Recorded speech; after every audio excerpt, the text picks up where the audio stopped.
This is the emergency podcast system. This is not a test. Movies are bombing all over the country. They are posing as movies you already know.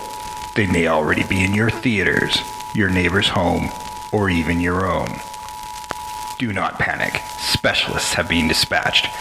They will help you identify these pretenders and defend you against this invasion of the remake. Please stand by for further instructions. Welcome to the Invasion of the Remake podcast. I'm your host, Jason Bishop, and back from Halifax and her sojourn across Canada, Trish Coughlin. Hey, everybody, I'm back. I'm in studio. That's right. No longer Skyping, but it's nice to know that worked. Yes. We hadn't really tested that before, so that's good. That means we can Skype in other people down the road. So. Exactly. See, we're not limited to this area we're in right now. We can reach out. You no longer have to come to my house to do a recording. Yeah, if I'm feeling a little sick, I'll just be sniffling on like Skype, and I won't even infect you guys with anything. Yeah, don't use that excuse to be lazy. You still sound better in studio. Yes, it was a bit of a trial by fire, though. That's right. Sam Stepanenko, everybody. Hello. Yep, that's me. We are going to be talking about Sam's favorite movie of all time today, Little Shop of Horrors from 1960 and Little Shop of Horrors, the remake musical-ish thing from 1986. Yes, now Jay was trying to punish me, I think, for One Flew Over the Cuckoo's Nest, but it only works if you don't have to suffer yourself, Jay. I've sat through much more painful movies than for this show. It's not a punishment. It's just, you just gotta do some stuff you don't want to do every once in a while. It's life, guys. You know, that first one, when I got through it, I'm like, okay, it's interesting and weird and kooky, and I kind of dig that, but it wasn't great or anything. And then I watched wound up watching the director's cut of the 86 musical with Rick Morranis, and I disliked it, but I think mainly because it's so mean-spirited. Yeah. I mean, they're both kind of are, but that one's really mean-spirited. It is, especially the director's cut, for sure. Yeah. Yeah, no, and you know, it wasn't the worst movie I've had to watch, even for this podcast. Oh, no, not at all. Watch Hard Rock Zombies. that nothing's going to beat that. Yeah. Although Santa Claus was kind of painful. See, I like that. To me, Cyborg is Santa Claus. That's right. You're Cyborg, and we all have our ones that we just can't stand, and we did anyway, because that's what we do. But this was on my list of movies I never wanted to see again. That's right. Jeff would used to say, I never want to do that movie. It'd be a big fight, and he'd win. Yeah. See, I never fight about it. I don't know about suck it up. Fighting. It's just I would just move it. I'm like, well, I'll do it down the road then. Yeah. It would be just an ongoing thing. Yeah. He would have done it eventually. Yeah, we just have to keep working on him. Yeah. We were hoping to get him back for that 50th episode. It didn't really pan out, but he's kind of said he does want to come back for. It's a little tough to watch two movies, but he might come back for those single movies. So we might see Jeff again in the future. So that would be good. Yeah, given that he's running a video game store now, I kind of want to do a video game movie. Oh, for sure. That could be fun. Yeah. Yeah. Well, we kind of did with Starfighter. They haven't made a good one yet. No. Yeah, one. Well, at least a good one based on a video game. On an actual video game. Yeah. Trying to still waiting. Carve out a story in something, like make it so that it's something like with video game movies. It sort of depends on how you do the video game, how it plays out. Yeah. So like trying to make a story and make it static and make it make sense, kind of a little harder. Yeah, and if they have a decent story in the video game, they don't want to do that because it's in the video game. So yeah, I do see that, but maybe there should be a way. Yeah, there should be a way. Then it's already an adaptation. You don't have to put out that shitty movie video game because it's there. Yeah, and it's not shitty. There you go. Yeah, people put their heart and soul into these stories, and they just made the story so other people can experience it. Yeah. So, I don't know. I don't see the argument as much as I think they do. So, but we are talking about Little Shop of Horrors, much to Sam's chagrin. The original is 1960, directed by Roger Corman, who also wrote the screenplay, along with a couple of other uncredited directors who kind of probably did some of the second unit stuff. Charles B. Griffith, who also co-wrote the screenplay, along with Mel Welles. Stars Jonathan Haze as Seymour, Jackie Joseph as Audrey, Mel Welles, again, was Gravis Mushnick, One of the best names ever. And he's actually was probably one of the bigger actors in this movie at the time. He was in Abbott and Costello Meet the Mummy and Chopping Mall and Wolfen and all sorts of really cool fun stuff.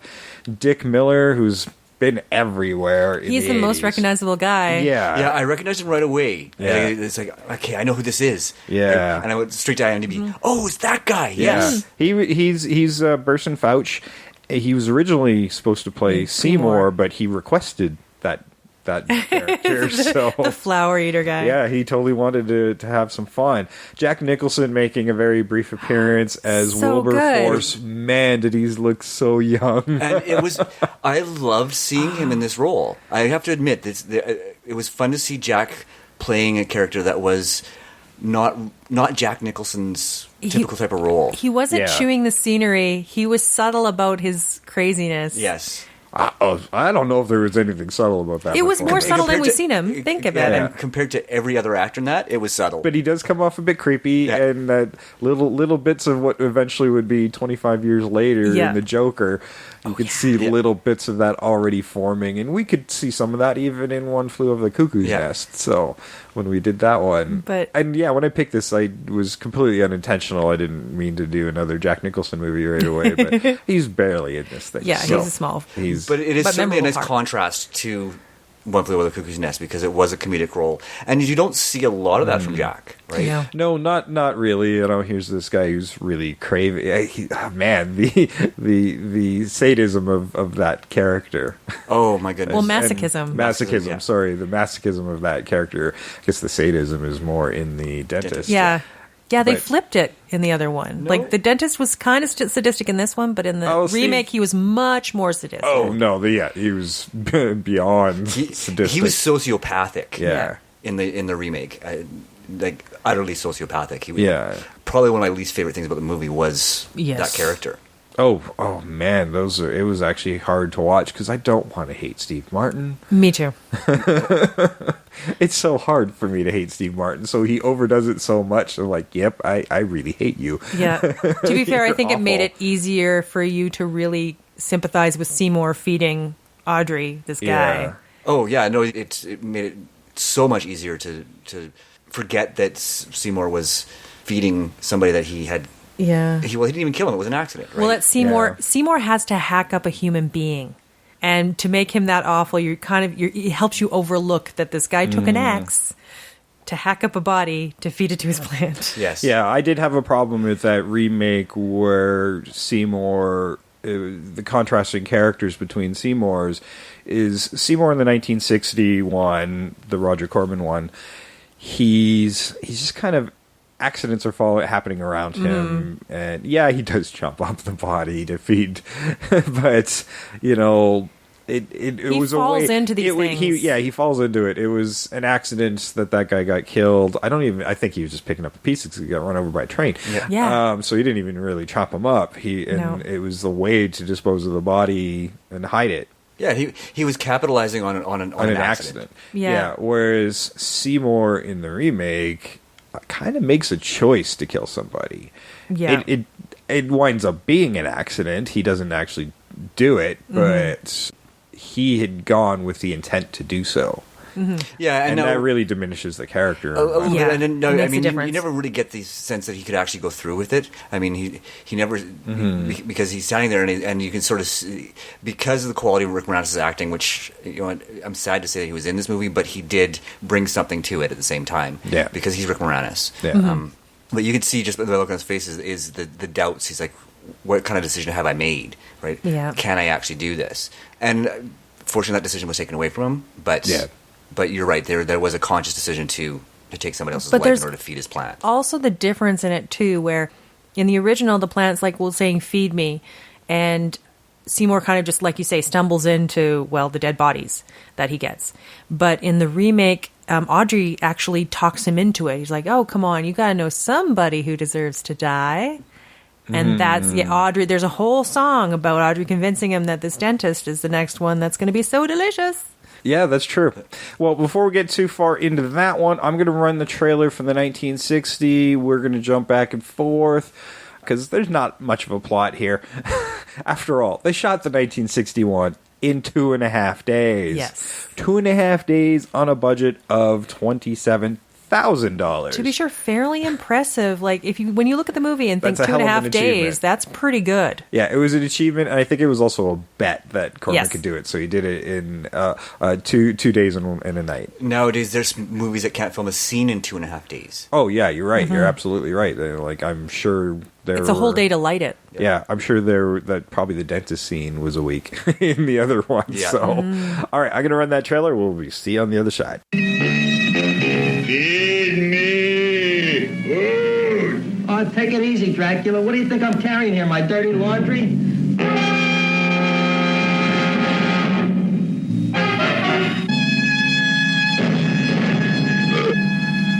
Where a man-eating, talking plant gives homicide something to think about. I didn't do it. Do what? Whatever.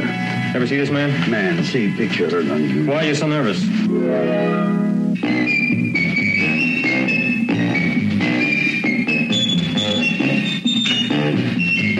Oh, boy, you kiss good, Audrey.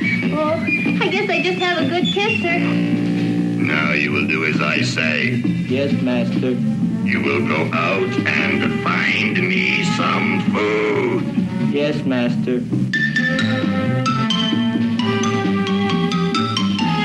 What's the matter? Don't you like me? Too bony. Too bony? Nobody ever told me that before. Beef is better than veal. Ah, you're such a dodo. What do you call this? Chopped liver?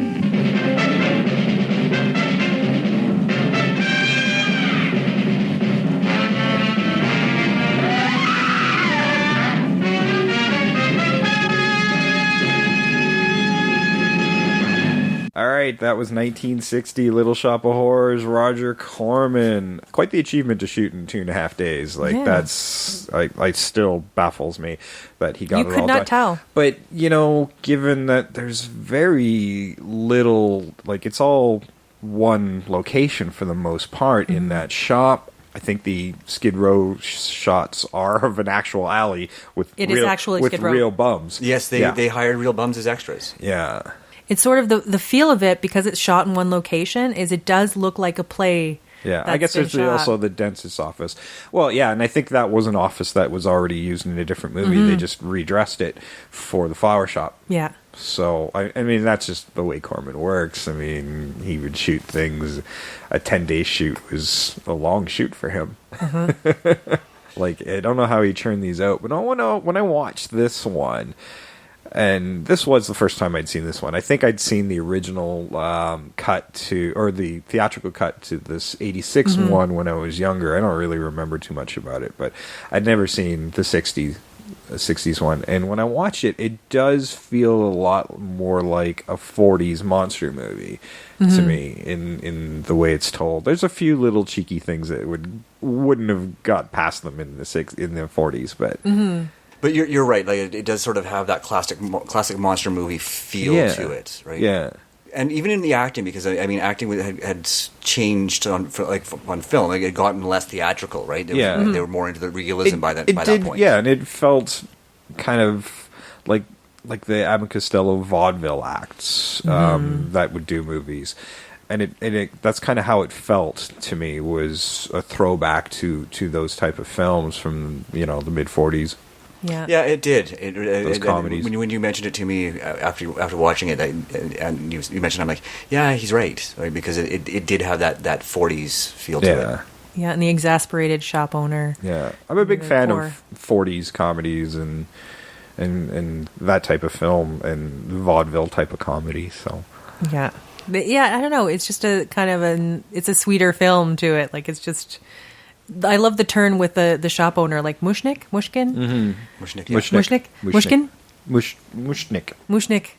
where he's like he's alternatively loving and hating him at the same time. Like when Seymour does well, he's like, "Oh, I love you, boy. You're my son, my son." Yes. And then when he messes up, he's like, "Oh, you're no son of mine. What are you talking about?" Yeah. He's kind of lovable though. Like, they're all lovable. There's nobody. I didn't like anybody in the '86. Like nobody comes off as super likable. I'm sorry, Audrey's likable in the remake. I was just fascinating on how odd she looked. I was sad for her. I thought she was another Henson Muppet there for the longest time because the voice coming out of her mouth didn't seem to match the movements of her face. And she's had quite a career in Hollywood. Yeah. I think this might have been her first movie role, or certainly her first starring role in a film. The way she manipulates her voice between her highs as just the vocals, and then how her singing voice, I'm like, wow, like she's really good at manipulating her voice. Yeah. She really is, and because we've seen her in other great films, she plays the mother in Pump Up the Volume, which is one of my favorite movies of all time, just for the record. So good. Which would be interesting to remake, just put that on the thing, because I thought about works that now. But we're not talking about that. But she was also the original theatrical actress for that role. She played the role off Broadway for 2 years. Right. So she knew this character in and out. She wasn't even their first choice for casting. Yeah. Right? Yeah. But they'd like to put her boobs on display in that one. Yeah. Well, I think what I had a problem with is like the voice, the little mouse voice. Is there so many times when I was watching this, I'm like, what on earth is she saying? I couldn't pick up anything. I had difficulty too. I'm like, what is she saying? Can only dogs hear her at this point? Yeah, no, I mean, and Ellen Green can talk like a human person. Yeah, she absolutely can. Right, and I think I'm not commenting on her performance, but the character was the only character in that where you had any sympathy at all for. Yeah. Right? Yeah, and in our version, she gets eaten. Yes, I know. Yeah, we watched the director's cut. Voluntarily. Yeah, the theatrical release has a different ending where she lives, but we all watched the director's cut. Yeah, we all saw the bummer ending. So if you guys have seen this movie and wondering at some point, what the fuck are they talking about? It's because we saw the director's cut with the bummer ending, which is the same as the musical ending. Okay, the musical ending is the bummer ending, right? So the happy ending is just on film. Yeah, because it didn't test well with audiences with the original ending, and I don't know why, because it is a stronger ending. Yeah, I mean personally, out of the two films, I really like the Twilight Zone-esque ending of the '60s one. It. Yeah, I was really disappointed they didn't keep that because I thought that was fucking brilliant. Oh, yeah. I agree wholeheartedly. I was actually in watching it. I'm like, did they do that in the remake? No, I don't think they did. I was waiting for it, and they didn't. Yeah, I was really hoping. Like as Seymour's feeding the plant, of course, it's getting bigger and bigger, and these buds are starting to grow as well. And yes, the day it starts opening, well, he's supposed to get a prize. Yeah, there's this woman from the Secret Seed or Secret Flower Society. And she wants there to be there when the buds open to give the prize. Yeah. So when they open, it's the faces of all these people who have gone missing and has been fed to the plants, which is insane, and that was great. Genius concept. That was probably the smartest thing that they did in that whole movie, right? And that leads into that utterly ridiculous Keystone Cops chase scene. It was so much fun. Yeah. So good. Yeah, like the Keystone Cops, where you I'm just a little bit of editing, because at one point Seymour goes down these stairs, and I swear to God, like just as the cop is rounding the corner, he's missing his mark. He's coming a little too early around the other cop. Like he's like, the cop just has to get around the corner for this to work, guys. He just came a little early. Yeah, but it was still fun. I have to say, I did not hate the '60s version. It was not. I didn't either. I didn't like it. I didn't like it that much either, but given compared to the '86 with Frank Oz's version, which is strange. The tiny plant in it is really good in the '60s version, where it does like the sucky sound. Yeah, that was really good. Oh, I mean, I kudos to the Henson Creature Shop on making the plants in the '86. My God, their Audrey was incredible and would probably still challenge CGI today. Like, it's so smooth. It works so, except for the stop motion tendrils. I mean, those were a little obvious, but just the plant and the way it moved, and I'm like, man, that's really good. Grabbing door handles to open the door for Seymour as he runs back through. Yeah, just the mouth, like it. Those are really good moments. Yeah. In that movie, the smaller moments where he's just helping Seymour get from place to place, and it's even though it's got no eyes and stuff, it's just that little look on his face that his manipulations are working, and he's happy. Those lips just moving, just that little smirk that it has. Yeah. Oh, so good. Yeah. So, and I mean, the one in the 60s Audrey was good too. You know, for what they did in the 60s, I mean, with 2.5 days. 2.5 days, paper mache. Like, well, they shot in 2.5 days. I don't know what the pre-production, but given that it was Corman, I would think it was like 3 hours. Yeah, for sure. A lot of ad-libbing. For sure. Yeah, no, but yeah, the Audrey in the 60s version was good, even by the standards of the time. Those buds too, opening with the faces on them. I'm like, like, I mean, we saw something, good. comparable things on television in things like Star Trek and stuff. I mean, they didn't look. It doesn't look great by today's standards, but I mean, by 60s, I'm like, that's all right. It looked pretty decent. This is better than that Wolverine movie that came out. Yeah, well, and the fact that they got those faces and they even kind of looked like the people that disappeared. Yeah. In those buds, that was pretty cool. Yeah. It was very cool, and again, it's on a Corman budget too, right? So you factor that in, and it's pretty good. Yeah, it's masterful. Yeah, at the end of that movie, it's the Seymour's face is in there too. So yes, he tries. I'm so sorry. Tries to kill the plant with the knife and dives in. Oh yeah, he's like, "We'll see how I give you another way of eating." Or I still think that would have been a better ending for the remake too. Yeah, I agree. It's still a bit of a bummer ending, but it's a heroic bummer ending. Yeah, well, it's because, there's that love story between him and Audrey, and that relationship that was unspoken. They're both interested in each other, and it is via the plant, really, that they get together and they start planning a life together. Yeah. And just as... they propose, and they hadn't even really gone out yet. But when Seymour proposes, but let's face it, he's an awkward dude. Yeah, he's very hapless. You see Seymour's mom.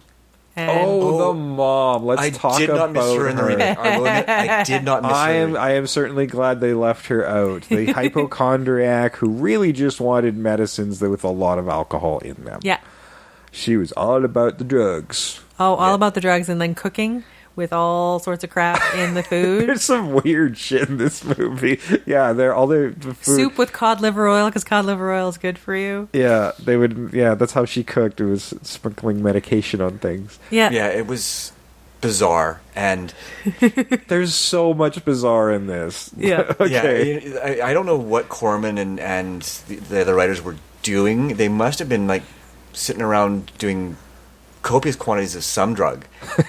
And going, that would be really neat to throw that in there. Yeah, well, I don't know. I think it was the whole point was Seymour such a schlub and so kind of helpless that the idea of having like sort of that somewhat overbearing hypochondriac mother is what they thought to like would kind of be more telling to his character. Yeah. Oh, sure. So that's what I thought they were getting at. Yeah. And in the remake, they make him an orphan, which I don't know. That's fine, but I don't know. I would like him to be like an abandoned kid.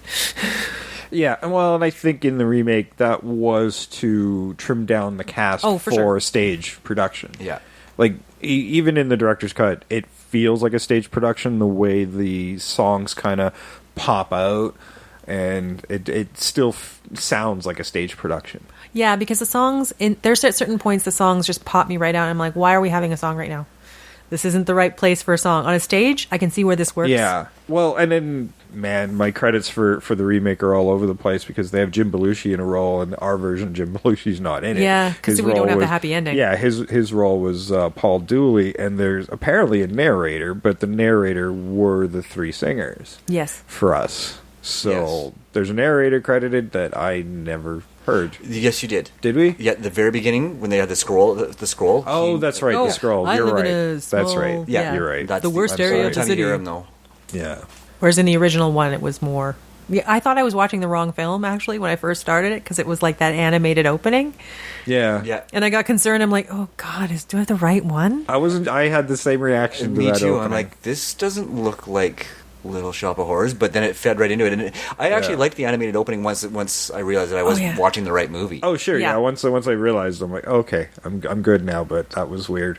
But that sets the tone of weird for the '60s version. Like, Yeah. Just weird character after weird character in that movie. Seymour being just the most pathetic of the bunch, but Yeah, and he's least just weird. and the least weird. Yeah. And actually Mushnick too, because he's certainly a Jewish stereotype by for all sure. respects. And- like, you know, he sees the first body being fed, and he really has a moral objection to it. Like, okay, he's gonna tell the cops. tell the cops. Then he realizes His the next business is gonna morning his boom. business starts booming because the plant's bigger and it's drawing more attractions. So he just kind of buries that. Like, he's like, well, I could lose my attraction and stop making money. Because he's already having trouble. Like, he's a flower shop on Skid Row. Yeah. He is not making any money. Yeah, Yeah, except from the one lady who has a funeral like every day. Yeah. Again, weird her name character. was Siddhi Shiva. Yeah. And that, I guess the trivia on that is that it was a joke on like sitting Shiva, which is Yeah. like 7 days after like a Jewish funeral that you sit, and like every week she was having somebody go down. So basically she was doing it. That was just her life. Yeah. Yes. She was an interesting character, but again, they did cut her out. And my favorite character all those weird characters. I'm like, oh, that's a shame. Yeah, I the want- guy who I want eats the flower plants and eater. eats flowers. I wanted him. I wanted to see him. Oh yeah, Dick Miller, Burson Fouch. He I has a wanted him shaker. in there so bad. Yeah, And he keeps a salt shaker in his suit jacket. Yeah, and it would have been fun to see him in that role in the remake. Oh yeah, because he was very active in the 80s. I mean, yeah, he was an older man, but it was an age-specific role. Like, he was in Gremlins, I think, the year earlier. So, like, They he could have totally could have done that. They could have had a whole thing where he's like, oh no, eating flowers, that keeps you young. Like, I'm healthier because I eat nothing but flowers. Yeah, and he ate, like, he was really digging into those carnations. Yes. Yeah, which you can eat, by the way. Yeah, they are an edible edible flower. Yeah. A lot of them are, right? Yeah. Yeah. But yeah, no, that was probably one of my first disappointments, was not seeing the characters of the neighborhood, right? Yeah. Because it really established the neighborhood they were in. Yeah, they try to do it more, like, they sacrifice what little plot there is, because there isn't a lot in this movie. Yeah. In the remake, they sacrifice a lot for the music Yes. to pad that movie out. So it becomes a longer piece, because I think the original is only like 76 minutes. Or, It's I think not it was very like, long. I think it's like 71 minutes. yeah, Or was it it's like an hour and 11. it's- So yeah, it's not even an hour and a Yeah. half. Like, you can make it an hour-long Twilight... Like, you see the Twilight Zone ending? You could have made it an hour-long Twilight Zone episode. Yeah, Just by cutting the mother bits absolutely. out, and it would have been perfect. Yeah, absolutely. yeah, that would have made it I think that would have definitely made a better remake for sure. Oh, yeah. Yeah. Well, you know, I'm glad at least some of the characters made it through, but it's Seymour, the dentist, goes into the remake, the masochist customer. With Bill Murray as the Yeah, masochist Bill that time around. Murray. And actually, that feeds into one of my observations, I guess it was. Now, his character name was different than from the original. Yes. Right? His character's name was Arthur Denton. Yeah, and the That original is- was Wilbur Force. That is a tribute to Rocky Horror Picture Show. Really? The name of the town okay. is Denton in Rocky Horror Picture Show. See- So this is my theory. I thought Hitchhiker's Guide. That's exactly where I went. Yeah. No, but yeah, but being a Rocky Horror Picture Show fan, I saw that as a nod to Right. That makes more sense. The greatest cult musical of all time, Rocky Yeah. Horror Picture Show. Yeah, that totally makes sense. Yeah, to me. see, that's why I didn't get the tie. I'm like, why Arthur Dent, guys? I don't get it. Yeah, I didn't either. Although it is an alien plant, so maybe they were doing two things at once. It is possible. If he had a towel, I would have gone apeshit. I would have been like, that is the best. Wait, let me get my towel, and he just stabs the blood away. Okay, keep going. Yeah, and you could tell that Bill Murray was having a great old time because he ad-libbed every single line that he did there. Right? Oh yeah, he was going for it. He's like, I'm going to make this guy as weird and creepy as I can. Yeah. He's already putting in the cotton by himself. A lot of SCTV guys in that one again. There were, and, yeah. and Saturday Night Live guys. Yes, Bill Murray. It was nice to see John Candy even for a short Yes. period. The John Candy thing made no fucking sense. No. So you're gonna bring weird shit On the radio. so that nobody can see anyways. So why don't you just make it up? Like, why are you bringing your weird plant to a radio station? I don't know. That made no fucking sense to me at all. It was so stupid. Yeah. I don't know, 1960. Because, he starts off the whole thing where he makes up a thing where it's a woman and her husband shows up and then gets into the radio show. which I didn't get at all. No, that whole sequence is just, why is this here? Why is this because they wanted John Candy. And is it in? And who knows? Like, we saw the director's cut, so I don't even know if it's in the theatrical. So you also want to show the plant trying to bite a woman's ass. Oh, that was actually pretty funny. Yeah, he's just reaching out, and he's looking away, and then he realizes, oh no, clamps it like a naughty dog. She did have a nice ass. The plant had good taste. Pardon the pun. I'm not pardoning the pun. No. Yeah, but when the plant eats her, it's going to be a different story. Yeah. Let's get back to the original here. Dick Miller's Burson Fouch, like, we talk about his flower eating, but he's the one that does facilitate how to improve the shop. Like, he claims to have been to flower shops all over the world. He's eaten everything. And he needs to go to these kind of lower end flower shops to feed his habit, because he can't go to the nice ones because the flowers are too expensive to eat. Exactly. But he makes an observation saying the ones that draw the most people are the ones with the most unusual plants. Mm-hmm. And hey, Seymour just happens to have one out of nowhere. He's got this weird plant that he bought off an Asian market. They do say it is dialogue. The remake is the Asian market. In the original, he bought the seeds. He bought the seeds off a Chinese market. And then that's right. Yeah, and then crossbred them. Yeah. With the Venus flytrap and something else. I don't remember what the other. A very cranberry logical plant. way to go, though, right? Is you crossbreed a Venus flytrap with something else to get your man-eating plant. So, so I liked that device, right? But yeah, you're right. They did mention that he did buy them off a Chinese. I didn't mind that in the remake it was an alien comes down during an eclipse. I'm like, let's just really add the weirdness.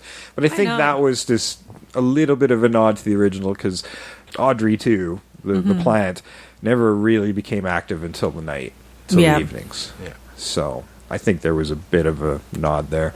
In my mind, it should have been part of the Blob thing from the movie The Blob. It should have just been an offshoot from that asteroid. Let's just link those two. They just carpooled? Yeah, that's right. We're carpooled from the same asteroid. Oh, I want to see that movie. Just like the plant and the Blob and like a spaceship going like, where do I drop you off? Like, yeah, I'm going to take this town. You want that one? Yeah. I'm like, why do I get the shitty part of town?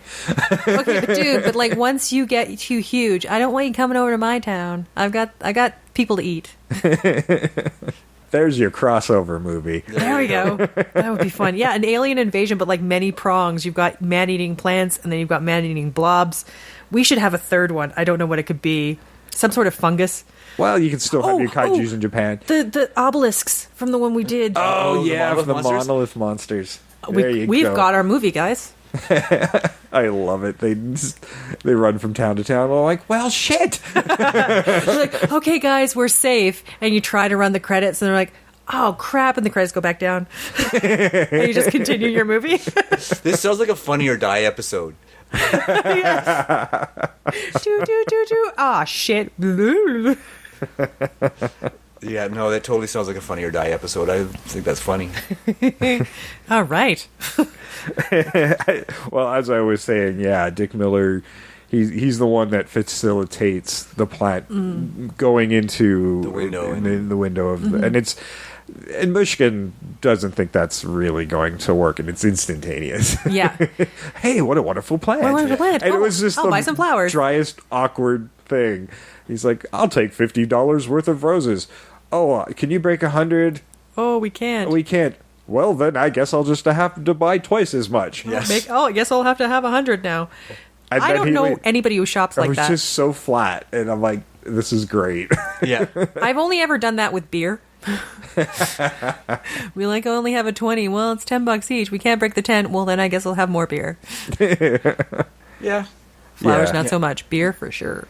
And $100 of roses in 1960 had to be a shit ton of roses. It's a truckload. Yeah, that's a lot of freaking roses. I don't think Muchnick had that many flowers in his shop. 3 fridges. Well, that was one of the things that bothered me about the shop. I mean, both of them is, I know you're a Skid Row shop, but where are the fucking flowers? Yeah, right? Yeah. Right? Like they were both like these just bare, empty shops with nothing to sell in them anyhow.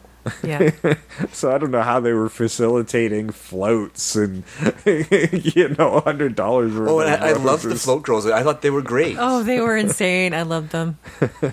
Like, I didn't get it, and they were, like, so into Seymour. And I'm like, I don't know. As a teenager, I don't think I'm, like, really fangirling about a plant guy. The one thing I've learned about breeding crazy-looking man-eating plants is That's how you they get chicks? really attract the pussy. Yeah. Apparently. Breed yourself a really intense They're pussy plant that magnets. thinks on its own, and you will be drowning in chicks. That's right. Underage chicks, mind you. Yeah, they are the Axe of the 1960s. Like, if you couldn't afford Axe spray, just breed a really weird man-eating plant, and you're fine. They'll know. just be Ladies draped- everywhere. falling all over you, including hookers. Yes. Well, yeah, I need an explanation for that hooker. Because when I saw it, I'm like, She what? was magical. Yeah. Like, what's with the magical was it hooker? the same one every time? Yes. Like she would drop something. Seymour's looking for another. Seymour's been hypnotized by the plant, which Yeah. is baffling in and of itself. Which I didn't get. To get a new victim, because at this point Seymour's had enough. He doesn't want Yeah. to. He just no. So the plant hypnotizes him to get another victim, and the one that keeps presenting itself, he doesn't want because she's too skinny. She's too bony, not enough She's fat. practically- Master wouldn't like that. Yeah, it's practically just she's doing everything she can to get Seymour's attention. She's literally magical. She drops something, he passes, she looks all frustrated, And then next she's in thing front of him he again. turns around the corner and there she is again. Yeah, and this happens 3 or 4 times. Which was a lot of fun to watch. I'm like, how did Yeah. she get? She's like the fastest in heels. I'm like, what? How did this happen? It's. I guess it's her block. She knows all the shortcuts. Yeah. Yeah. I don't know. But I'm sorry, if she's that magical, you don't need to be a hooker, honey. You gotta act. You can do other stuff. If you're that magical, why be a hooker? Yeah. Exactly. Yeah, she can just teleport herself Yeah, anywhere just she wants. Yeah. teleport. Yeah, go into a bank. That's what you do. That's right. Just Yeah. teleport into the vault. Yeah. Yeah, I didn't quite get that the whole time. And then I'm like, oh, well, I guess it's just kind of somebody had the idea. I'm like, I think it would be really funny if this is what happened. Well, that's what this whole script was. It was Yeah. 3 guys sitting in a room going, I think it'd be really funny if this happened. We've seen movies like that before where it's kind of cobbled together by the scenes that they just think, I think that scene would be really funny. I think that scene would be a lot of fun. Yeah. Right? And this movie has that feel to it. Yeah. Right? Yeah. And they weren't wrong. No. Right? They were hilarious, and it's those kind of things that I kind of missed. Like they make no sense. I'm Yeah. like, why'd you take all this really fun stuff out for the musical? It just come on. Yeah, and honestly, if you're going to be mean spirited, just put in a magical hooker to raise it up a bit. Yeah. Yeah, and she was good. Like the frustration on her face was priceless. I would have maybe replaced some of the songs with the girls with the magical hooker. Have her be Yeah. partly a narrator. Yeah. Ooh, magical I agree. hooker narrator. Well, I mean, I didn't really understand the trio of singers because everybody else was kind of singing in character, whereas they were kind of off in a spiritual sense of describing this world. Like when the rain's coming down, it's not actually they're not getting wet. Well, they're it's the Greek falling chorus. around them. Yeah, they're the Greek chorus. Yeah. Yeah. But I would have liked it better if they were part of that world, and everybody's just Well, like, they were. What In the fuck is certain going moments, on? they are. Yeah, Only yeah, about 2 or they 3 are. times. Yeah, it was awkward. Occasionally they would be, but they wouldn't be in those bright costumes in those sequences. No, they were Skid Row Yeah. Residents. hoodlums, Yeah. right? They were girls hanging around in front of the flower shop. Right? Yeah. They weren't. Yeah.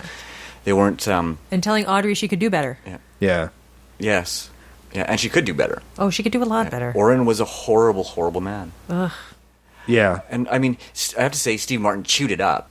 Absolutely chewed it up. Like He gave it. he's like, you know what? If I'm going to do this role, I'm going to go take it all the way over the top, and he did. Mm-hmm. Yeah, he certainly did. Actually, I think that might be a good cue to run that trailer. Yes. All right. Now, the most menacing musical comedy ever to paint the silver screen. Dream, Little Shop of Horrors. Where did you get such a weird flavor? Thrill to the romance. Will you marry me? Witness the drama. You'll be a 10. You have a talent for causing things. And been saving almonds for this. I think I need a root canal. I'm sure I need a long, slow root canal. Feed me, Clawborn! Feed me now! Savor the spectacle of the first plant in motion picture history ever to sing for its supper. Me now. I'm just a mean green mother from outer space, and I'm dead. Starring Rick Morranis, Ellen Green, Vincent Gardenia, with a special appearance by Steve Martin, James Belushi, John Candy, Something? and Bill Murray. It's your professionalism that I respect. Little Shop of Horrors.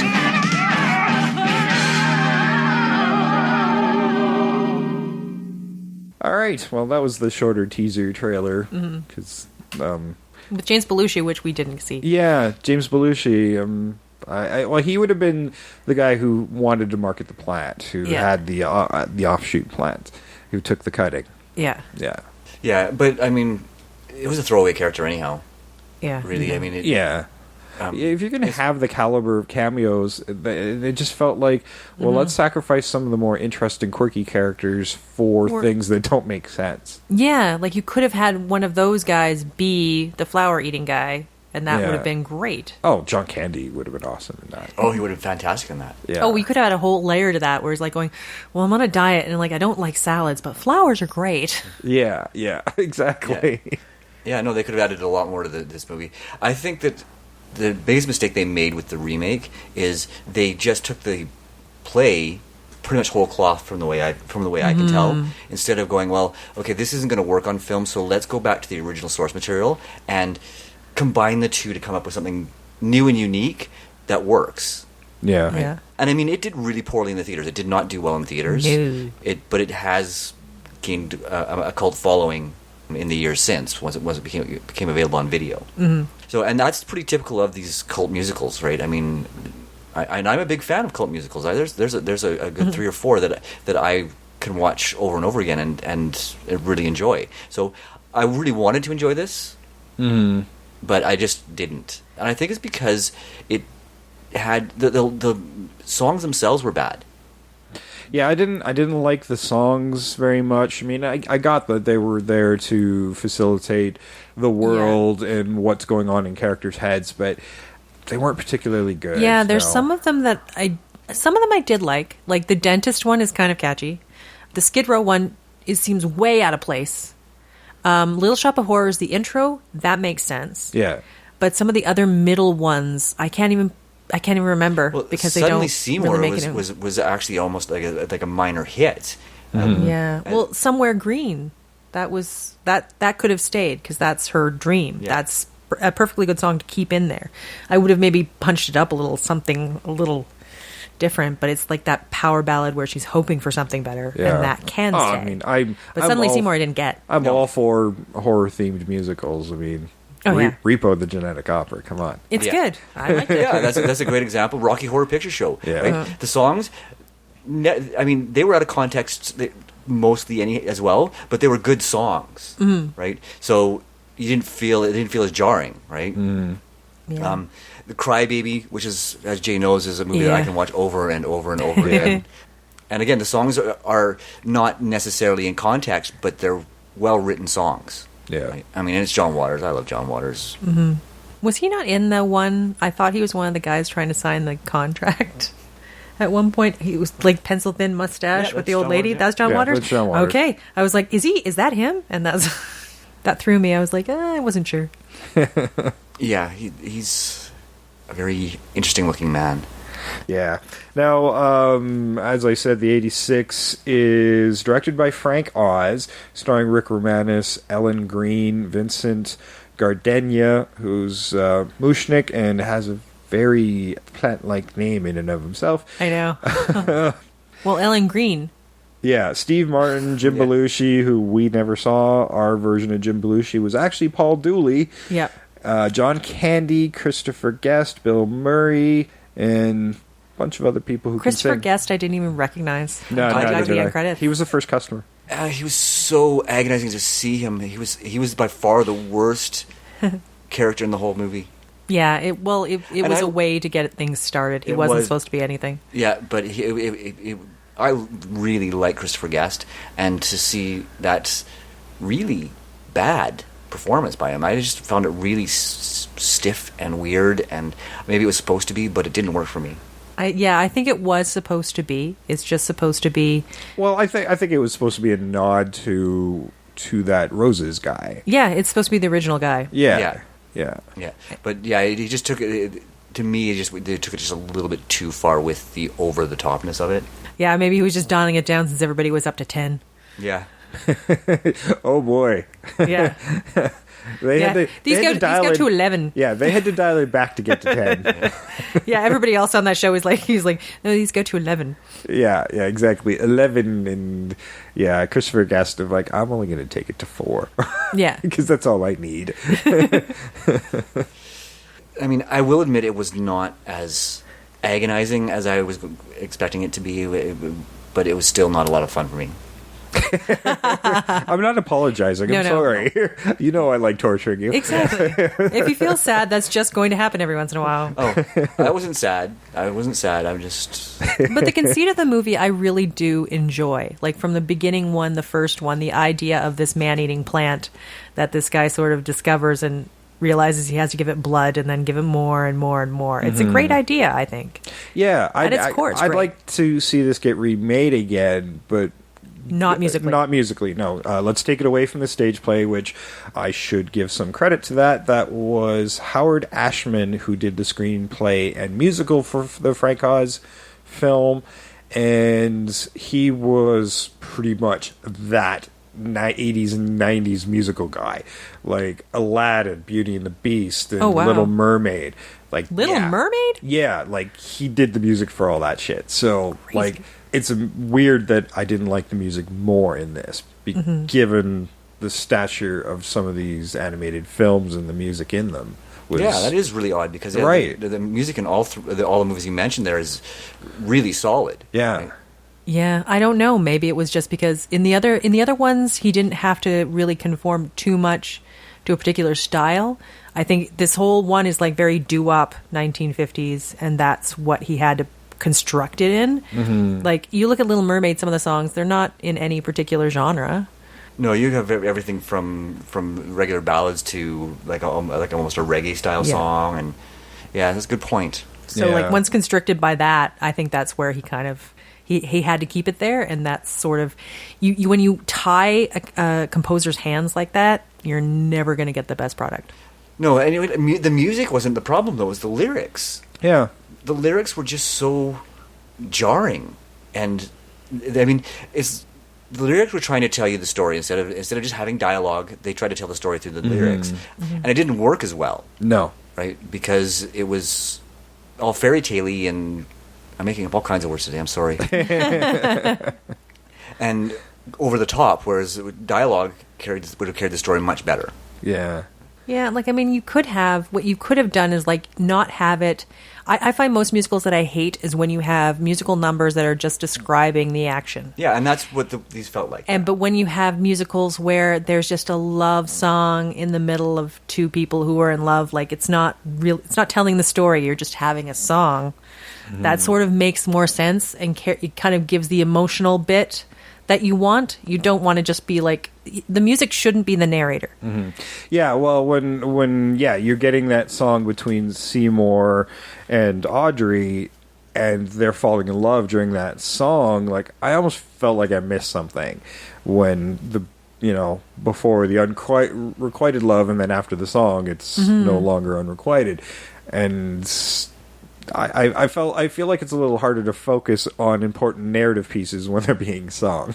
Yes. Yeah, because you kind of have to... Any song that I like I usually have to listen to 2 or 3 times before I really kind of start picking things out of it. Or like you have the ones where it is a love song. You can have that in there, but have it where they both, after they come to the realization that they're in love with each other. Having it happen at the same time is kind of somewhat problematic. It never really works for me. Like Moulin Rouge, they have that love song in the middle. They're not falling in love in the middle of it. They're already there. Yeah. And that's sort of what you have. Like Moulin Rouge, I love that musical. I think that's fantastic. Yeah, I agree. That movie is amazing. But and those songs aren't narrative. Yeah. They're all constructed around what's already happening. Oh, they to have Baz they Luhrmann enhance do the story this rather than tell the story. Oh yeah, Baz Luhrmann, remake this. Yes. No, because then it'll be a musical again.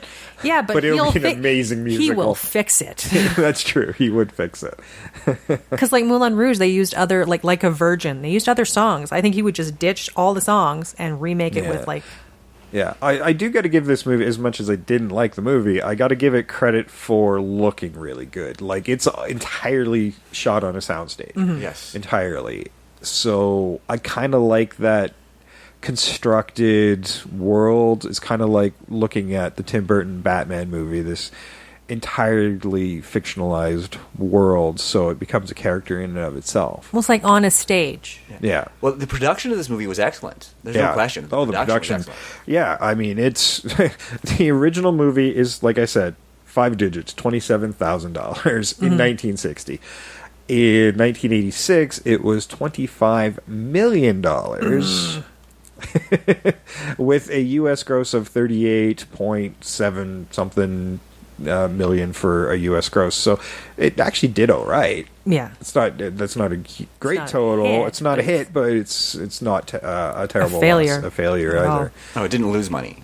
Yeah, maybe. I guess it depends on how much they put in advertising back then. Yeah, that's a good point. Like I said, they don't advertise back then. They didn't advertise the same way they do now, though. So no. These days it's double your budget now, and back then not so much. Yeah, no, you might have ads or you might have some tie-ins. Yeah, usually theater trailers. Yeah, marketing's far more aggressive these days. Exactly. Yeah. It's a colorful, beautiful movie to look at. Yeah, the sets look amazing. Audrey the plant looks incredible. Yeah. Like, it's got teeth and like actual teeth. 2 rows of teeth. Yeah, you know, I'm no dentist, but you could probably say which that's a bicuspid, that's a canine, like specific teeth. Yes. And when Audrey swallows people, like when Audrey goes into Audrey 2 at the end, I'm like, like it was gross enough. I was like, oh, I kind of see that happening. Yeah. No, it was. There's no reason this movie shouldn't have been good. Except for the music, right? The music is really what takes you out of the movie every time. They do pop you out, but I think the mean-spiritedness of the movie is what really makes this movie suffer, at least for me. Yeah. I'd have to agree with you on that, actually. Yeah. I mean, the director's, like I said, we saw the director's cut. It does end, it ends in the destruction of pretty much the planet. Yes. So, and Audrey's on the Statue of Liberty, growling. Yeah, I loved all the homages to other movies. Like, there was even an homage to Ghostbusters in there with Audrey walking between the buildings. Yes. I'm like, I love it. That was I'm like, okay, I get this part, and then of course the other monster movies, right? The Godzilla. Well, these are all King the Kong. cuttings and stuff that have now grown up into their own giant Audreys as well. So And but even that scene went on way too long. Oh, way too long. Okay, I get it.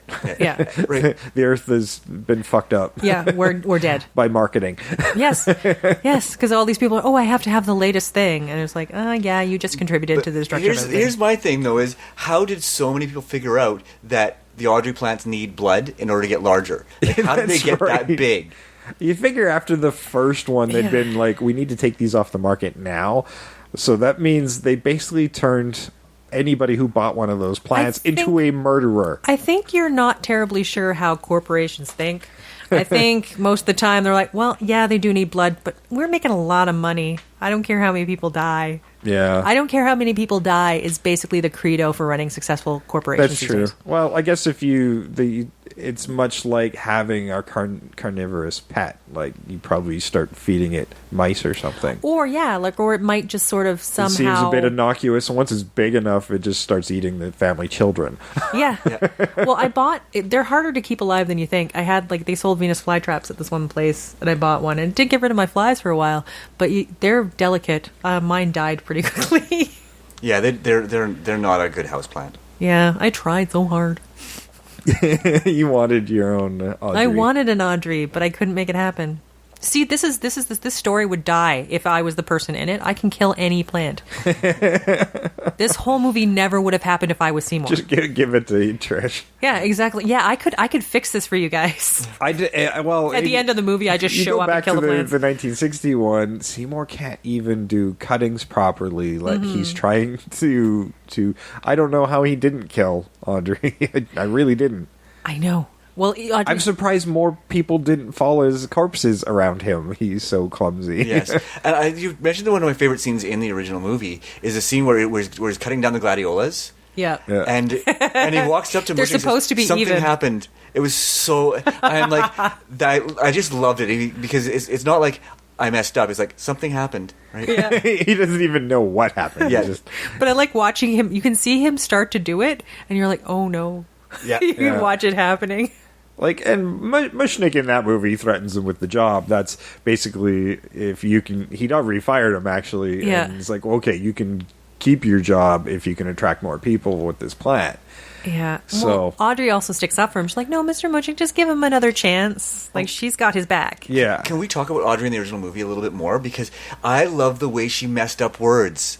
She used the wrong word all the time, and I found that really endearing. Oh, yeah. Right? I mean, because she was just sweet and clueless and clearly not very bright, but she was just so much fun. Like, I enjoyed every moment she was on the screen. But she also, like, she was clueless in certain points, but she knew, like her flowers and her plants. She's fine at that job that she does. Yeah. Like, he's like, she'll take people over, get them their orders. Like, she knows what she's doing in that flower shop.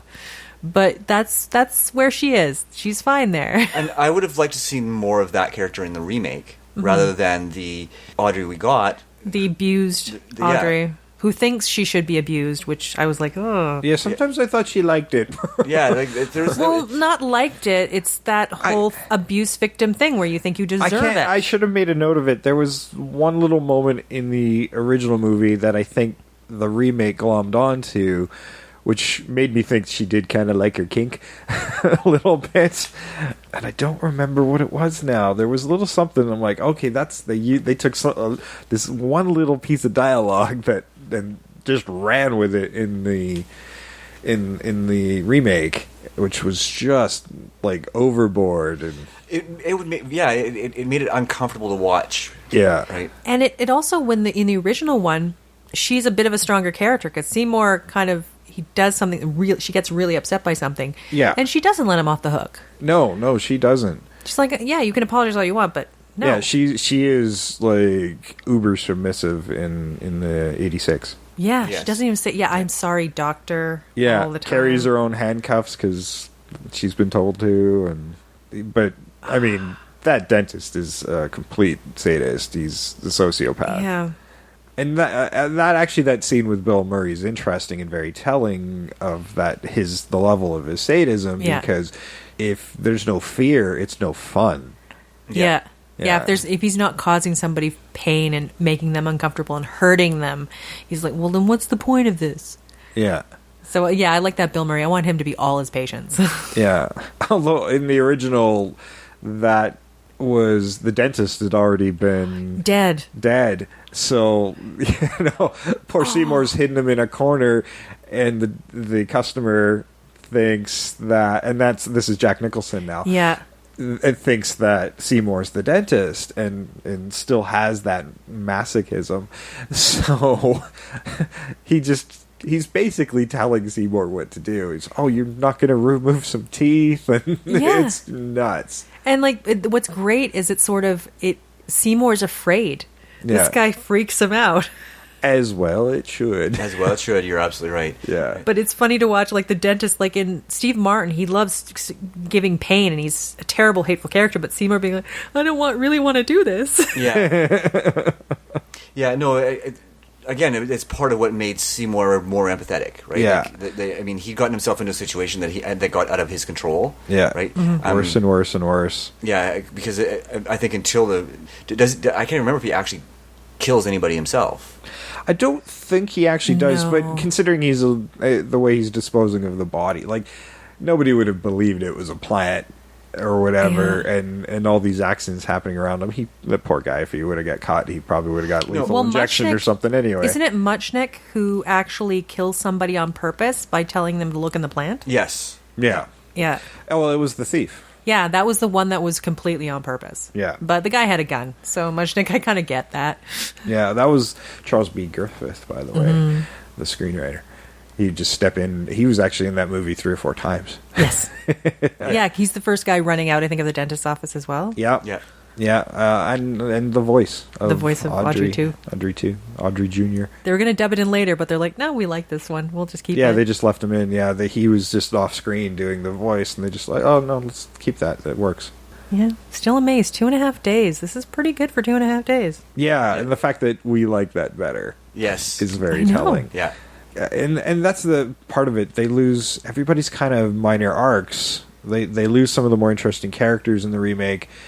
But Muchnick is as well. Like, that really disappointed me that he wasn't this guy struggling with his morals over, and, you know, he's always in conflict with that. There was nothing. He was just going to hold that over Seymour's head, and he was going to go to the cops right away. And he gets fed to his own plant, which is kind of weird because, and maybe that changed in the other cut, but I thought it was weird to feed the plants, the store owner, the proprietor, the proprietor to the plant when the whole point was to get fame and stuff for the shop. Like that line of thinking in that story, with all the press they were getting, it just goes away. Yeah. Yeah. So I thought that was really odd. And it sort of really underlies, like, the whole thing with the plant in the musical remake. They kind of don't have that bit where this is Seymour's out. He's just got the plant, and it just sort of, people came to see it, but it never really tells you how he's going to get out of his situation because of this plant. Mm-hmm. In the other one, there's a prize, and there's, you know, the lady's coming to give him a prize, and he's going to be famous, and that's going to help him get out of where he is. Mm-hmm. You actually have a goal, but in this other one, you don't have anything. And I think that's where the marketing guy that was supposed to come in was to sort of fulfill that role. It's like, we're going to get the money, and then we can go. Yeah, we don't have to stay here anymore. Right? But he never materialized until the very end when it was too late anyhow. Yeah. So that hope of getting away, that was missing. Right? Because it happened much earlier in the original film. Yeah, well, I mean, and Seymour certainly doesn't want more of this plant out there, right. and I think you were looking it up, Trish. The theatrical ending, he actually winds up destroying. He manages to kill Audrey too, because the original ending we all saw, which is the bummer ending. Yes, that's actually the musical ending. Yeah, he eats everything. He eats everything. Everybody and everything. Everybody and everything. And in the other ending, Seymour realizes with the marketing guy, that he has to destroy Audrey too. Mm-hmm. So he manages to save Audrey 1 from Let's go Audrey back 2. to that Audrey, the marketing guy, just for a second. Sure. They're on that rooftop. He's about to commit suicide when the marketing guy shows up. Oh, I know. Time and a place, dude. Time and a place. Just saying. A little stalkerish, actually. A little weird. Yeah. Like, I don't know. Business meeting. Oh, there's the guy I want a business meeting with. It looks like he's about to commit suicide. Maybe I better do this now. Yeah, before I lose my guy. Again, let's talk. Okay, maybe that's the marketing guy type of deal. It's like, no, I got to make some money now. I don't care what you're doing. This is how I do business. He's thinking, money's gone once the guy commits suicide. Yeah, as you were. He's their Colonel Sanders, after all. Yeah, exactly. Okay, continue. Sorry. Okay. I had to get that out. But yeah, he realizes that Audrey 2 is just a big, bad mistake, and it's terrible. So he saves Audrey 1 from the plant and then goes back into the shop. Now, Audrey 2 tries to kill Seymour by collapsing the shop. But Seymour's kind of under some debris, manages to get free enough to electrocute Audrey 2, which then explodes. And then at the end of that, like, he saves everybody. The plant's gone, I think. And so him and Audrey go off. They get married. Happy ending. They end up in the house in Audrey's daydream of, with her washer dryer and her dishwasher and beautiful outside with a lawn. And just in their flower bed is a tiny little Audrey 3 that's sitting there. Right. Now, in the version we saw, the plant lures Audrey. He actually drags himself to a phone, phones Audrey, who only lives across the street anyway, and lures Audrey to the shop. Mm-hmm. Basically, she looks out the window like, what the hell? Yeah. And the plant is basically got Audrey mid-chow when Seymour shows up. Yeah, legs still sticking out. He managed to get her out, and I'm a little baffled as to why she dies anyway. Yeah, she's mortally wounded, apparently. Yeah, how, I have no idea. Well, I mean, crushed ribcage? They had like Maybe. blood on her abdomen there, so maybe she was bleeding internally. Yeah, well, he does have teeth. I guess he probably punctured her a bit. You got to break up those bones to get it down. Yeah, she's probably partially chewed. Ew. So she's basically saying, no, feed me to the plants anyway. Yeah, so then you can be famous and everything will be okay. So, if it makes it grow larger then and helps you out, then it makes my last moments worthwhile. Which is a twisted fucking logic. I know, right? Audrey has spent this is the whole Which is point weird, of her 'cause this character. is destroying everything Seymour wants. Yeah, this is the terrible part of Audrey in this new movie. They've made the female lead this perfect abuse victim. She thinks she deserves everything terrible that happens to her. Mm-hmm. And at the end, they dress it up as a hero sacrifice, but it's not really. No. This is just Audrey being the same old Audrey being like, well, I guess I deserve to get eaten by a plant because I'm just garbage. Yeah, no, I didn't like that at all. Although I did like how the plant, Audrey 2, was less aggressive and more gentle about it at that point. Mm-hmm. He was still like, okay, this is her sacrifice, and I think he just did it to spare as much hard feelings as he could on Seymour, because he still needed Seymour. So I was kind of like, well, I liked how they handled the gentleness of that sacrifice. Still not a good still scene. problematic. Still problematic for sure. Extremely problematic. Yeah, like just about everything in this movie. Yeah, like your character needed a serious rewrite. So, considering what her sacrifice was about, he was just going to go commit suicide anyway. Yeah. And once he meets up with the marketing guy and realizes, oh, this is going to get out there, and I would have thought he would have wanted instant vengeance anyway. So then. Yeah. Then you get the fight between the two, between the plant and Seymour, and as he's shooting at it, it grows out of its pot and starts bringing the roof down and stuff. Which, hey, I was like, oh, the plant's bulletproof. Yeah. Yes. Which is and also knows how to shoot a gun. Yeah, the plant gets the gun, and I'm like, what's happening? I know, right? Gets all gangster. See, and I wish there would have been more of that, like at the end part, with the plant actually shooting back at all the army guys. Just grabs a hold of a cannon, boom. Just like a little bazooka. Yeah, I think that plant gets awfully resilient as it got bigger. I kept thinking that he would go back to the axe that he used to chop up the body, and go get that to use on Audrey too. Cutting up vine after vine, and then that being sort of like that. The Mickey Mouse cartoon with the brooms.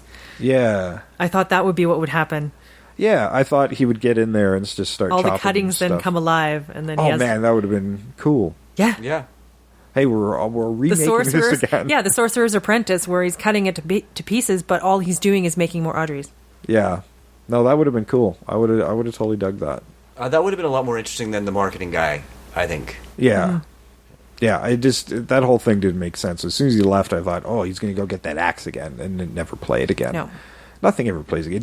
This movie doesn't really follow traditional movie making rules. Yeah, it follows musical rules. I guess it follows musical rules. But it follows stage musical rules, not movie musical rules. Yeah, which don't play on movie musical rules. No, it really doesn't. Well, it could have been good. It could have been great. Yeah, but what characters are remaining from the original film just. They're really flattened with what little they saved. Do you think it kind of fell the way it did because of like the 1960s? There was always this like hopefulness to it, like in the idea of like how people's lives were supposed to go. Like they were in Skid Row, but they made the best of their situation. And the 80s was all about greed and hatefulness. Well, I mean, there isn't a lot of optimism in most 80s films, so. Do you think that's where it came? I don't know though. I don't. Maybe. I mean, you bring up a good point because we Dirty Rotten Scoundrels, which is another Frank Oz film, also pretty mean spirited. Not as bad as this movie, but no. But I wonder if it's just a Frank Oz thing. I don't know. Maybe. Well, at the end of Dirty Rotten Scoundrels, it is mean-spirited, but... Episode 13, everybody. Yes, episode 13. But the female character in that one doesn't come off as such a victim. No, it sort of turns around on the two guys. And also in Dirty Rotten Scoundrels, they're really only victimizing wealthy people.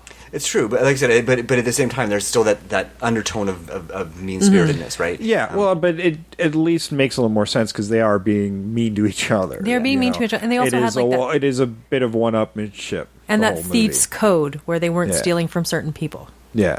Yeah, so maybe it's an 80s thing, maybe it's a Frank Oz thing, but it's definitely present, right? Mm-hmm. Mm-hmm. And from what I understand, Frank Oz is not a mean person. Oh, no. By any means, but... No, not at all. It just, it is a... Considering it's a musical, you should come out feeling fairly good about it. Yeah, which I guess is why they reshot the happy ending. Yeah, I felt kind of icky about it. I didn't mind a bummer ending, obviously. I like the ending of the original. But it was just... It was actually a really smart ending. Yeah, if you get to the bummer ending, but I feel sad about the people that died, then I'm on board. Yeah. But if I don't feel that sad about it, then there's no point to the bummer ending because I'm not that bummed. I did like the little baby buds on the planet where his backup singers. Yeah. Yes. That is pretty funny. That was, and actually all the songs that Audrey 2 sang, yes, I really enjoyed. Yeah, those were actually pretty good. Yeah. Yeah. Oh, yeah. And then, feed me, Seymour, feed me. Yeah, actually, Audrey 2 was voiced by Levi Stubbs, who really only did this and a couple other things, voice acting. Great voice, though. Yeah, because he was just one of the Four Tops. He was a singer. He didn't. I was kind of surprised there wasn't more in there because he did have a really amazing voice. He did have a really amazing voice. Yeah, and those songs were great. Like the part where he's convincing Seymour to kill the dentist. Yeah, I love that. It's very Ka from Jungle Book. Trust in me, kind of. Yeah. Yeah, his songs had a purpose. When he sang, they had a purpose. Yeah. Yeah, they weren't just stating the narrative; it was driving it forward. Yeah, he's far more verbose in this one, and being more charming rather than the hypnotizing thing. He was using logic, like, "Hey, you can feed me that dentist. Nobody's going to miss that asshole." Yeah. Right. Yeah. Which I like better. Like I like if the plant's going to be a true threat. Like the hypnotism, if they did a pollen pod thing. We all know how you feel about hypnotism. No, Jason feels that way. I'm fine with hypnotism. That's right. Sorry, I'm fine with it, just not from plants. I don't buy it from the plants out of nowhere. That's true. Yes. If it's a pollen, then I go with it. Yeah. Oh, actually, that would have been mind fine control if they pollen explained it. Yes. Mind control pollen is a thing, so I get that. Yeah, it's true. Yeah. It's a real thing. It's a scary real thing. Put it in the remake. Yeah. So apparently, we are remaking this movie as we discussed the remake. Yes. Yeah. Well, apparently plants can make people commit suicide, as we saw in The Happening. Mm-hmm. Fucking shitty movie. I just needed to throw that in there. I really hate that movie. Fuck you, M. Night, for making that movie. Yeah. Well, we kept falling for it. That's true. The great twist of M. Night Shyamalan is we just kept letting it happen. True. I actually like a lot more of his movies than most people do, but The Village, I fucking hated. I even like The Village, but once I got to Lady in the Water, I'm like, that one I was barely hanging on, and then The Happening came out. What was is it Unbreakable? Motherfucker, I hate that movie so much. Yeah, Bruce Willis. I like Unbreakable. Yeah, I like Unbreakable. Yeah, that was the one right after Sixth Sense, and it was good, but not as good. And that was the way it always went, right? It's like the next one was good, but not as good. Yeah, and then there aren't a lot of good killer plant movies. No, there was a book that I read when I was a kid, and I think they were going to make it into a movie, and they never did. It was this fungus that was turning people into plants. I think it's loosely based on that one from Creepshow, but and they had like little pictures in the middle of the book. Scared the bejesus out of me as a child, and thought it was a real movie, and I don't think they ever ended up making it. But that would have been a fantastic film. You know what? I read that book too. I know exactly what book you're talking about. I can't remember the name of it, but it was one of the few books I've ever read that actually made my skin crawl. Oh, I got so scared. I couldn't sleep. I had nightmares. I wish I could remember because I've actually been... And all of our listeners in Hollywood are going... fuck, what is that? Oh, you can look it up online. We can find it. We'll put it maybe in the comments. Yeah, we always say we will, and then we never do. I know we don't. So, you know, everybody guys to do some work. Yeah, go do your own research, damn it. Yeah. We'll research it and then we'll know, and then you guys figure it out on your own. Because you know what? Sometimes we do homework on Invasion of the Remake because we want people to, earn their knowledge. Yeah. But, our conversations sometimes segue into other thought patterns that we don't prepare for. No. Yes, like this one. Like that one. Yeah. But it was on topic. Yes. Sort of. It is related to this. Yeah. A plant-based killer plant movie. This is it's perfectly within our reason to do this. Yes. While at least it's the Audrey's far more threatening looking than the tomatoes. Oh yes. Or the Triffids. Or the Triffids. Oh, the Triffids. I never understood the Triffids. That's the another one that's Triffids. been remade. Yeah. We might have to do that one. I think we should. Down the road. We've done a bunch of sci-fis. So. Yeah, we have, yeah. And we've done a Killer Plant episode, so we need a break from Killer Plants. And we're only a couple weeks away from our Halloween. I know. A whole month of horror movies, October. That's our tradition, so get belt in, and we're going to bring the scary, man. Scary. Or what's supposed to be scary, anyhow. Yeah. But I mean, I don't know. There's some of the old ones that they have where it's just you don't see anything, and your fertile little mind just comes up with the Best kind of horrible horror, things. the stuff that leaves it to your imagination. Yeah. Well, you guys got anything to add to Little Shop of Horrors? A movie title, if you mispronounce it even a little bit. It becomes a completely different movie. It becomes a completely different The movie. remake even takes that out. It was in the original. They had one. Exactly. The hooker gets eaten, but no hooker. No, nothing. Nope. Yeah. No magical hooker. No magical hooker. Jesus Christ. The only thing I have to say is don't watch this unless you absolutely have to. Yeah. Or drink and watch it. Yeah, it's just mean. I mean, even the original's not great, but the characters are so kooky. Like, I just came out of that, and I'm like, it's so fucking weird. No, you know what? If you have an hour and a quarter to kill, watch the first one. It's fun. Oh, it is It's fun. not good, but it's fun. I don't know. I liked it. It's colorful. It's I certainly different. liked it better than the 86. It's enjoyable. There's a quirkiness to it, and the ending of it is so freaky. It's so well worth it. Yeah, I love the Twilight Zone ending. Yes. Yeah. I don't know if Twilight Zone was a thing yet, but it was certainly a Rod Serling-esque Yeah, ending. 1960s-ish. I think he Yeah. had one series before Twilight Zone. Because let's face it, the general rule of thumb is if you're doing something bad, even unintentionally, you kind of have to pay for it. Yeah. So I did like the ironic ending Yes. of that film. And there's nothing ironic about. It's just everything's a bummer in the remake. The world is just destroyed. It's just shit. Everything's shit. Shit everywhere. Shit sucks. Viney shit, plant shit. Yeah. And I will admit, I was actually pleasantly surprised by Rick Moranis' singing voice. Yes. Yeah, I'll give him credit there. He could really belt out a tune. I really enjoyed his voice. Steve Martin sounds like Steve Martin. He can sing. It just there was nothing great or bad about it. It was Steve Martin singing, and he's decent at it. But yeah, Rick Moranis was really good at it.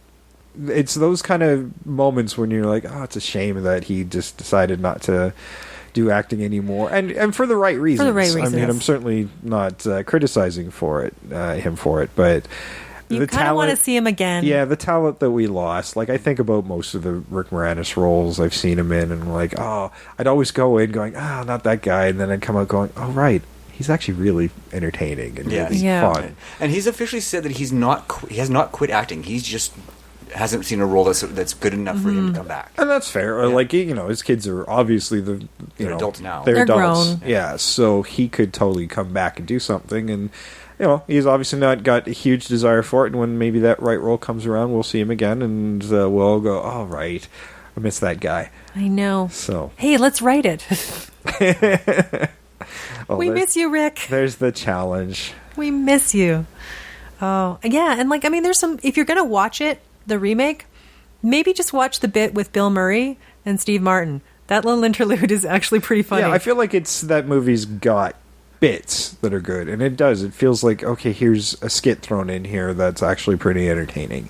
And the Bill Murray thing is, I mean, just seeing Bill Murray do his craft, it's always entertaining, even when he's phoning it in on Ghostbusters. Yeah, even when he's dial it down to 4.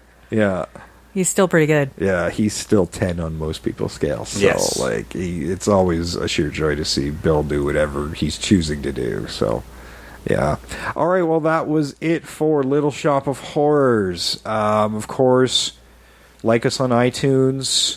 Find us there. Leave us 5 stars. Leave us a review. iTunes uses that to figure out who's going to get featured and who's not. So please do us that favor if you're listening to us on iTunes. And even if you're not, go there, click 5 stars, write a sentence or 2 in the comments. That would be awesome. Just throw us a review.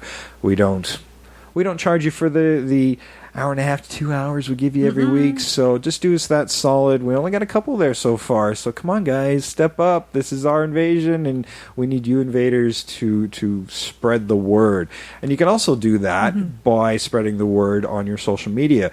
If you see us post a new episode or just talking about whatever the hell we're talking about, just share it, retweet it.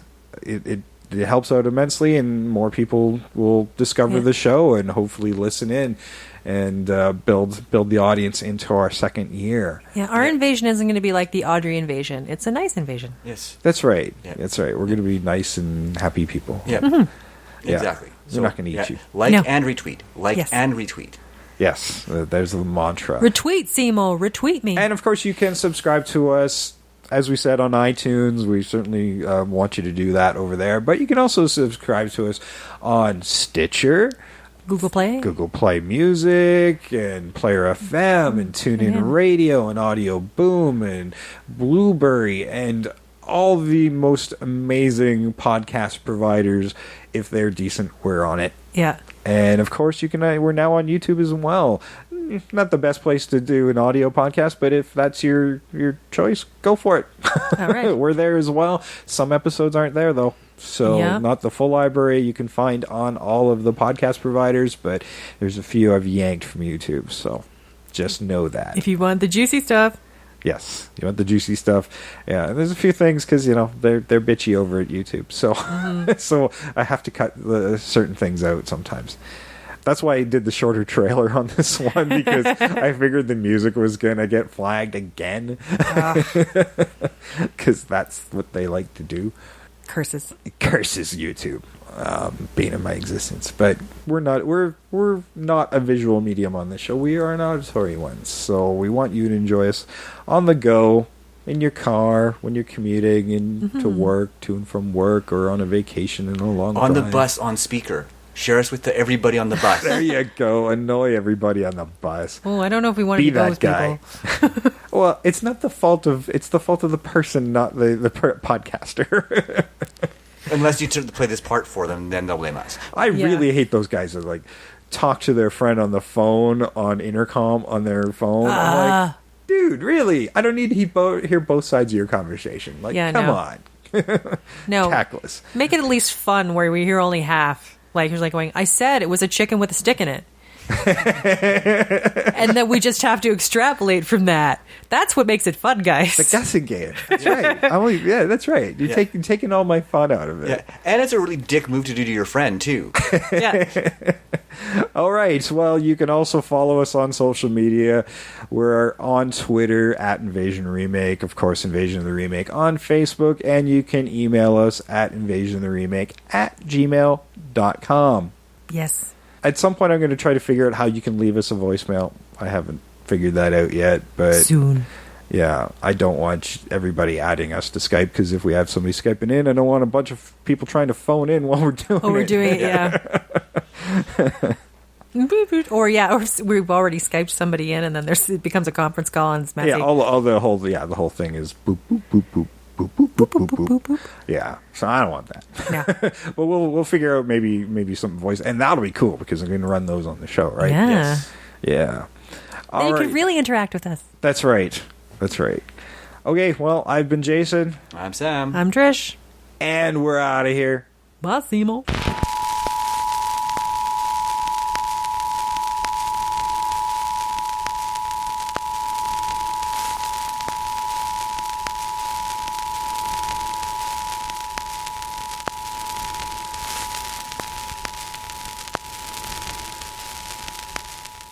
Feed me, Seymour. Feed me.